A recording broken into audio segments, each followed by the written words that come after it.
Hello everyone, thanks for joining me on today's 172nd Air Wing video. Today we've got for review not one, not two, but three F-16s. So it'll be a side-by-side of all three to serve as a resource for those of you who are comparing the brands that will be featured here.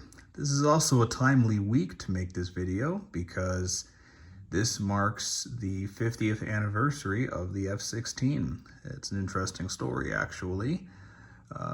The first F-16 flight was actually an accident. Basically, the F-16 took off because the test pilot, who was conducting a high-speed run on the ground, meaning a taxi run, he wound up taking off to keep the airplane from rolling into the dirt and being totaled. And his decision had actually saved the program. So it's kind of interesting that the first flight of the F-16 happened almost totally by accident and was only by the prudent decision of the chief test pilot to save the prototype. So the YF-16 prototype would go on to become the F-16, officially the Fighting Falcon, but we're not going to call it that today, are we, boys and girls? We're going to call this what the troops do, and it's called the Viper. The Fighting Falcon name actually came about because apparently the Air Force was just going to call it just plain old Falcon, but Dassault of France already has a civil airplane called the Dassault Falcon business jet, and they threatened to sue if the Air Force proceeded with that name. So the Air Force renamed the F-16 Falcon to the F-16 Fighting Falcon in order to keep the lawyers happy. Today we don't have such encumbrances, so we'll again call it the Viper. It's just due. So normally with my videos, I'll go a little bit into the history of the model and some of the things that the actual airplane did, kind of give some context behind why it exists, and some of the historical background of the people involved with the aircraft project. However, we're going to jump right into the review today because I'll be honest, if you're watching this comparison video, you probably know as much about the F-16 as I do. So the first thing we're going to look at is going to be the most inexpensive of the three, which is the JC Wings F-16.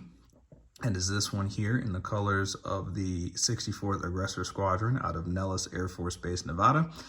I'll have to say that the pros for this one are the color scheme. It's a very nice, sharp, crisp paint rendition.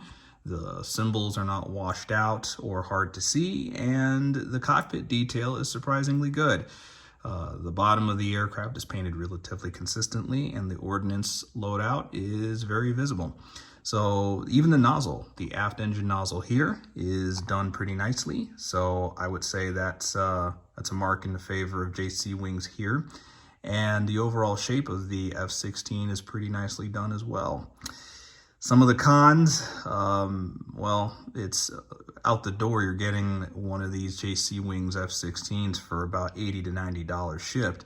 So there are allowances that have to be made. And one of those allowances are the intake. So the intake, it's not painted black. It's blocked off, which is the same as the HobbyMaster, but the block off is unpainted. So it's a bit unrefined in that respect. And I would actually recommend that you just take some black paint and kind of go over that because it looks very unrefined at certain angles, especially if you display it in flight. The other issue that I encountered was that the pitot tube here was just flat out wrong. It was long by about probably 1/4 of an inch, and it was at a weird angle. It was straight out in front of the nose, which is not accurate to the actual aircraft. So to get that downward angle and to get the measurements right, I had to take my Dremel and cut it down to size. When it comes out of the box, it's pretty ridiculous looking. So it's, yeah, not a good mark for it. And the other con is that the weapons that you get with this are unfortunately not accurate to what the mission of the airplane is. I suspect what JC Wings are doing is they're taking a generic weapon fit and they're just equipping all of their F-16s that way, which is fine, but I think there's room for some degree of customization, right? HobbyMaster does not have the same weapons on all of their releases because different F-16s have different missions. So That's why some have air-to-ground missiles, some have air-to-air missiles, some have no missiles because they may be demo airplanes that carry no weapons. So with all those facts in mind, it's weird that JC Wings ships this aggressor F-16 with air-to-ground bombs and air-to-ground standoff munitions in the package, which is kind of interesting. Not sure why they do that, considering it's an aggressor airplane. So minor nitpick though, all things considered, for between 60 and 80 bucks. I mean, it's up to you if you're okay with the inaccuracies, but it is something to note. And then finally, the cockpit is fixed, so the canopy does not open as it does with the HobbyMaster and the Calibre Wings F-16. So bear in mind that if you do spend the money for the JC Wings, you will not be able to display it with the canopy open or with a pilot inside. You do have the option to display it gear down or gear up, and you do get covers to go with it, so that is a plus. However, for $80 to $90, maybe it's worthwhile to spend a little bit more money to get one of these.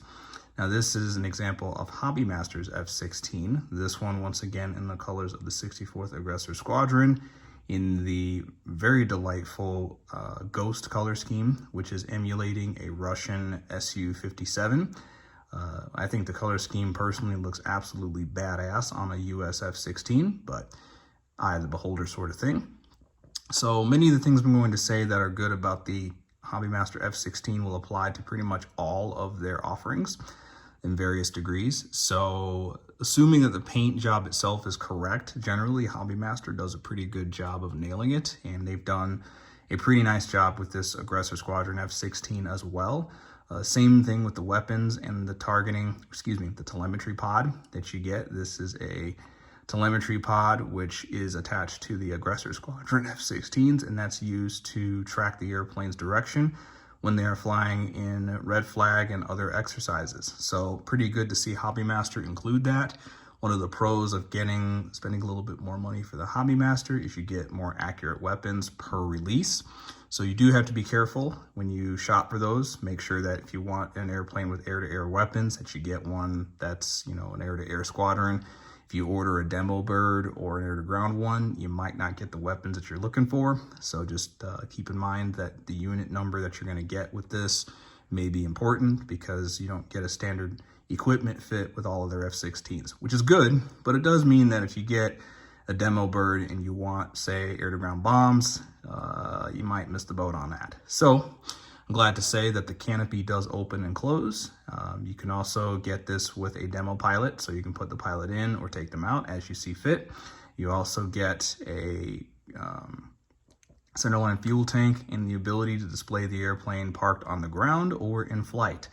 So the cons of it, well, the first con is you cannot display the F-16 in flight with a centerline fuel tank unless your release is after the South Dakota Air National Guard 114th Fighter Wing one. F-16s released before that, including this one, do not have a slot on the bottom so that you can display the centerline tank with the airplane in flight. It's a minor drawback, but it is something to point out, especially when both JC Wings and Calibre let you do that for, in this case, significantly more money, and on this side, significantly less money. The nozzle for the engine, whether it's the Pratt & Whitney or the General Electric engine, the nozzle is fairly substandard. If you put the model in front of the sun actually shines through the cheap plastic cover that they have there, which is not a problem that you have on the Calibre at all, or on the more affordable JC Wings. So just bear in mind that you might want to take some paint and maybe go over that with some titanium X52 from Tamiya or something, because out of the box, that's just not going to cut it. And otherwise, the HobbyMaster for about $100 to $110 is a fairly solid mid-range choice, which is a good point to pivot to the top option here, which is the F-16 from Calibre Wings. Now, this one is the Cadillac of F-16 Viper models. If you are looking for, bar none, the best, most accurate F-16 in the game, the Wave 1 Vipers like this one are pretty much it. It's got changeable engine nozzles, changeable engine parts. You can display this with the canopy up, down, pilot in, pilot out. You can showcase the radar. You can showcase the intake because it's pass through, so you can see all the way into the engine face, which is really nice detail. You can exchange the bottom. The bottom detaches completely from the airplane, so you can show it on the ground or in flight. And you get a diverse selection of appropriate weapons because, after all, this is a 77th Fighter Squadron 20th Fighter Wing F-16 out of Shaw, which means this is a SAM-killing F-16 as well as an air-to-air and general air-to-ground aircraft. So it has the AGM-88 harms, your sidewinders on each side, and your AIM-120 AMRAAMs, plus the harm targeting pod, which is the little deal right here on the left cheek intake, and then your ALQ-184 ECM pod, which is detachable, so you can show this on the ground or in the air with or without the pod. So solid choice by Calibre Wings. You also get a crew ladder as well as the option to show the model with the engine uninstalled and on a separate pallet, which is really awesome. I know you maintainers out there will really like to see that. So bar none, it is the best in terms of detail. For cons, well, it's fairly simple. You can't get these. That's it. You can't get them. The Wave 1 F-16s were the only ones Calibre released that were in the proper paint scheme. The Wave 2s, I've done a video on it. I'm sure others have commented as well. The Wave 2s have terrible paint accuracy. Basically, the entire front as well as the weapons and accessories were white instead of gray, which was a terrible miscarriage of the model, because otherwise it has all the other good attributes that I mentioned, and it's a knock. It really is. It's a missed opportunity, because if they had nailed the color scheme on those Wave 2 F-16s, which are the ones that you can get now, it would be the top of the market by far. But a swing and a miss on Calibre's part, which is sad to share, because this F-16, some of their F-14s really shows that Noel Lee and the team at Calibre really do care about their output, and I hope earnestly that their next F-16 release is on point. But I would not pre-order. I would definitely wait until they're in the stores so that you can confirm that what you're getting is the quality at the cost that you're expecting. When I got this new 2 years ago, it was about $150 US. These Wave 1s are so rare now that I can't even find them on sale on eBay. I saw a Hellenic Air Force One that was selling for about $300. So yeah, it's unfortunate they kind of screwed the pooch with the last release, because if they had dialed that in, I mean, that would have been bee's knees, but they didn't, unfortunately. So hopefully the Wave 3s are dialed in and people aren't locked out of trying to get one of these, because it is a really amazing model. It is worth the money and it is the best. However, being the most detailed doesn't help if you can't get it, which brings me to the conclusion of things, which is, which one of these would I choose if I only had to have one, right? I mean, that's a fairly obvious question. And to that respect, I would honestly say that between these three, the HobbyMaster would be my choice if I were looking for an F-16 model that was accurate, out of the box, ready to go, and something that I could purchase online for a reasonable amount of money and get to my door within, 2 or 3 business days. If time was a factor and I wanted to get an F-16 model right away, either as a gift or because I like the color scheme for my personal collection, I would opt for the HobbyMaster here. If I were interested in getting an F-16 model, but I was okay with maybe doing a little bit of work on it, the JC Wings is a surprisingly solid choice. And while it is a second place offering compared to the HobbyMaster for me, I would say, it's still something to consider. If you're looking at getting a JC Wings, but you're kind of shy about it because of a bad experience with one of their other releases, rest assured that at least this one is fairly solid. You'll have to correct the pitot tube and have to live with the fact that there won't be a pilot figure in the cockpit because it's just not open. But if you can live with those flaws, it's a solid choice. It compares fairly well to the HobbyMaster, and for $70, $80, it's not a bad choice. I wish I could recommend the Calibre, but it comes to third place because, put simply, you can't get them right now. And if you can't get them, I can't recommend it. So, there's no point in me saying, hey, go purchase the Calibre if the Calibre Wings version is unobtainium. So hopefully this is a good guide point for some of you out there shopping for F-16 models in the marketplace circa 2024. And if you like this video, consider throwing a like and subscribing.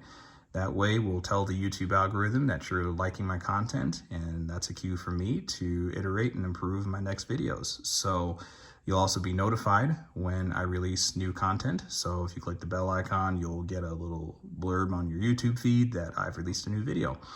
So all the models you see on my collection are of my personal collection. I don't own a storefront. I am not affiliated with the manufacturer, and I do not advertise for any outside parties, or even for myself for that matter. So this is a personal channel. Anyone that wants to see my content can certainly check out my other videos. And once again, if you like what I've published, let me know, put a like in the, and then comment in the comment section for what you think.